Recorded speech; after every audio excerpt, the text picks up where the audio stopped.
Tramp Maduro'ni qo'lga oldi. Nyu-Yorkning yangi meri bunga qarshi chiqdi. Dunyo hayratda.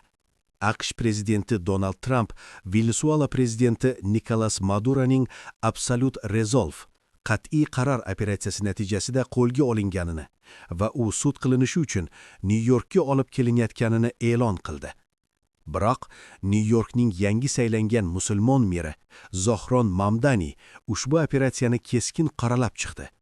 Mamdani bu harakatni urush harakati va xalqaro huquqning qo'pol ravishda buzilishi deb atadi.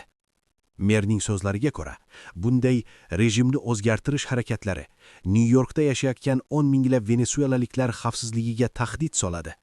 Hozirda Nyu-York meriyasi va Oq uy o'rtasida jiddiy siyosiy qarama-qarshilik boshlangan.